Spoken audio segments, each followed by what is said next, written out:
Bismillahirrahmanirrahim. Assalamualaikum warahmatullahi wabarakatuh.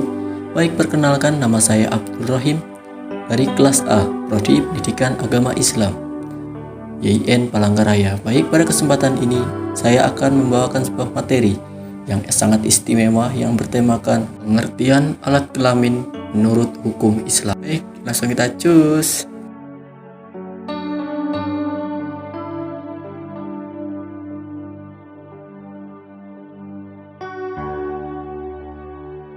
Baik, langsung saja pada pembahasannya pertama, yaitu langsung saja. Pada dasarnya, transgender merupakan orang-orang yang merasa bahwa identitas gendernya tidak sesuai dengan jenis kelamin saat ini. Dalam hal ini digambarkan seperti halnya seorang wanita transgender adalah seorang yang terlahir dengan jenis kelamin laki-laki. Akan tetapi, orang tersebut merasa bahwa dirinya adalah seorang wanita. Begitu pula sebaliknya. Lebih sederhananya lagi, misalnya seperti ini. Pak Joni itu laki-laki, tetapi dia merasa bahwa dirinya adalah perempuan, sehingga dia bertingkah sesuai dengan tindakan seperti perempuan, layaknya wanita pada umumnya. Dari kejadian tersebut, biasanya seorang yang merasa bahwa jati dirinya itu berbeda dengan kelaminnya, maka ia akan melakukan operasi dengan tujuan untuk mengganti jenis kelaminnya tersebut sesuai dengan jati diri yang ia anggap benar dan sesuai dengan dirinya. Dimana hal ini sesuai dengan contoh sebelumnya tadi, dimana seseorang yang merasa dirinya adalah perempuan padahal ia adalah sejatinya laki-laki, maka ia akan merubah alat kelaminnya menjadi perempuan sesuai dengan apa yang ia inginkan. Lalu terkait dalam hal ini, Islam telah mengatur bahwasanya terdapat dua jenis dalam pergantian jenis kelamin itu. Yang pertama yaitu operasi kelamin yang bersifat takdil atau yang lebih dikenal dengan takhyir. Takdil atau tahyir merupakan operasi pembedahan untuk mengubah jenis kelamin dari laki-laki menjadi perempuan ataupun sebaliknya. Operasi ganti kelamin ini merupakan sesuatu yang diharamkan oleh syariat, bahkan termasuk dosa besar, sebagaimana penjelasan Allah Subhanahu wa taala dalam Al-Qur'an surah Al-Hujurat ayat ke-13. Dalam ayat ini Allah Subhanahu wa taala menjelaskan bahwasanya, hai manusia, sesungguhnya kami menciptakan kamu dari seorang laki-laki dan seorang perempuan dan menjadikan kamu berbangsa-bangsa dan bersuku-suku supaya kamu saling kenal mengenal. Sesungguhnya orang yang paling mulia di antara kamu di sisi Allah ialah orang yang paling takwa di antara kamu. Sesungguhnya Allah Maha Mengetahui lagi Maha Mengenal. Dengan demikian kita dapat memahami bahwasannya manusia di mata Allah Subhanahu wa taala tidak dipandang dari jenis kelamin, cantik, buruk, dan fisiknya seperti apa. Akan tetapi yang menyebabkan tinggi atau rendahnya derajat seorang manusia di hadapan Allah Subhanahu wa taala yaitu karena ketakwaannya kepada Allah Subhanahu wa taala. Karena itu, jenis kelamin yang normal diberikan oleh Allah Subhanahu wa taala kepada kita hendaknya perlu kita syukuri atas segala nikmat dan kesempurnaan yang telah diberikannya dan tidak menyalahi apa-apa yang telah ditetapkannya. Sudah selayaknya kita sebagai makhluk Allah Subhanahu wa taala bersyukur atas segala nikmat yang telah diberikan kepada kita. Begitu banyak dosa yang kita lakukan, tetapi kita selalu diberikan segala nikmatan, kebutuhan, dan lain sebagainya untuk kita dapat bertahan hidup dan menjalani kehidupan. Oleh maka itu, sudah sewajarnya kita melaksanakan dan melakukan apa-apa yang diperintahkannya dan meninggalkan segala apa yang dilarangnya, termasuk yaitu merubah jenis kelamin yang sudah sempurna. Karena hal ini, ketika kita merubah jenis kelamin tanpa uzur yang mendesak, maka hal ini dapat menimbulkan kemurkaan Allah yang sangat luar biasa dan akan menjadi kesengsaraan bagi manusia sendiri atas perbuatan-perbuatan yang tidak terpuji yang dilakukannya sendiri.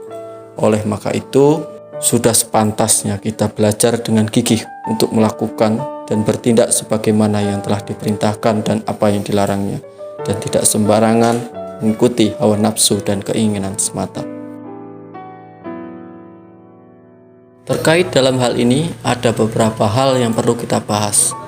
Yang pertama yaitu operasi kelamin yang bersifat takmil, di mana takmil ini merupakan penyempurnaan atau perbaikan dan bukan pergantian jenis kelamin. Menurut para ulama diperbolehkan secara hukum syar'i.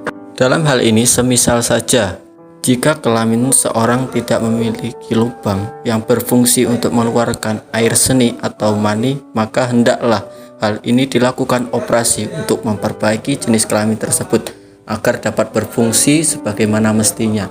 Maka dalam hal ini mengandung suatu darurat yang sangat mendesak, maka hal ini sangat diperbolehkan karena untuk menyelamatkan jiwa seseorang. Di mana dalam hal ini dasar pengambilan hukumnya adalah berdasarkan prinsip mashaleh mursahah, karena kaidah fikih menyatakan hal ini sangat berbahaya dan harus segera dihilangkan dan diobati. Di mana para ulama sepakat bahwasanya menghindari dan menghilangkan bahaya merupakan suatu kemaslahatan yang dianjurkan dalam syariat Islam. Dengan demikian dapat kita pahami bahwa jika hukum ganti kelamin ini tergantung ya teman-teman, ada yang diharamkan dan ada yang diperbolehkan karena sesuatu hal yang mendesak. Baik, yang selanjutnya yaitu yang kemudian menjadi permasalahan adalah hukum kewarisan kepada orang yang melakukan operasi perubahan jenis kelamin. Dalam hal ini, kelamin adalah sama atau tetap dengan kelamin aslinya atau sebelum ia melakukan operasi. Di mana jika sebelum operasi laki-laki maka ia mendapatkan 2 bagian sesuai dengan apa yang menjadi jenis kelamin pertamanya. Lalu apabila dia asalnya perempuan maka ia mendapatkan bagian setengahnya. Lalu terkait dalam hal ini, sedangkan status hukum kewarisan kepada orang yang melakukan operasi penyempurnaan alat kelamin, maka ia mendapatkan sesuai dengan jenis kelamin yang terakhir. Apabila ia laki-laki maka ia akan mendapatkan 2 bagian, sedangkan apabila dia perempuan maka ia mendapatkan 1 bagian. Lalu demikianlah, maka dilihat saat terakhir ia setelah operasi, dia laki-laki atau perempuan. Lalu dalam hal ini muncullah pertanyaan, sesungguhnya apa sih tujuan dari pergantian kelamin tersebut? Nah, dari penjelasan sebelumnya dapat kita pahami bahwa ketika seseorang merubah kelaminnya karena darurat, berarti dia memperbaiki dan meluruskan sesuatu yang tidak baik dan mencapai sesuatu yang baik. Akan tetapi ketika ia merubah tanpa adanya darurat yang mendesak, maka ia merusak sesuatu yang baik. Maka hal ini sangat tidak diperbolehkan. Sebagai contoh halnya seperti tadi, ketika seseorang merasa tidak puas dengan jenis kelaminnya yang ada saat ini, maka ia akan merubahnya dengan cara operasi untuk mendapatkan jenis kelamin yang sesuai dengan apa yang ia harapkan. Maka hal ini sangat tidak baik dan merusak sesuatu yang telah baik. Akan tetapi jika seseorang memiliki kecacatan terhadap jenis kelaminnya saat ia lahir, maka hal ini cukup baik untuk dilakukan. Dengan demikian, kita sebagai makhluk Allah yang beriman, hendaklah kita berpikir terlebih dahulu ketika ingin melakukan sesuatu dan bertindak sesuatu, supaya kita tidak terjerumus ke dalam fitnah dan kesesatan iblis.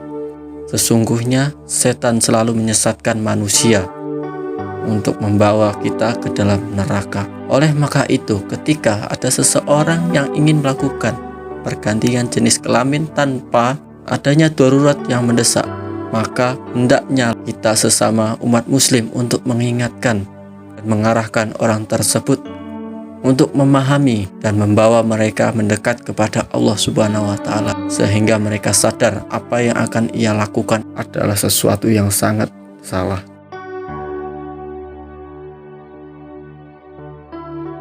Dengan demikian, dalam Islam telah dijelaskan hukum dan kejelasan dan ketentuan yang dapat dilakukan dan tidak dapat dilakukan. Seperti halnya transgender ini, bahwasanya transgender ini boleh dilakukan apabila sangat mendesak. Apabila tidak mendesak, maka tidak boleh dilakukan, karena segala ciptaan Allah Subhanahu wa Ta'ala merupakan suatu ciptaan yang sangat-sangat telah sempurna dan tidaklah ada kecacatan ke dalamnya, kecuali sesuatu yang benar-benar cacat saat lahir, dan maka hal ini boleh dilakukan perubahan jenis kelamin karena sesuatu yang sangat mendesak. Baik, mungkin demikian yang dapat saya sampaikan. Apabila banyak kesalahan dan kekeliruan, mohon maaf yang sebesar-besarnya. Karena kefakiran ilmu yang saya miliki, mohon saran dan masukannya supaya kami dapat memahami sesuatu yang lebih baik dari sekarang. Terima kasih, jangan lupa like, komen, dan subscribe untuk menambah semangat kami. Terima kasih dan sampai jumpa.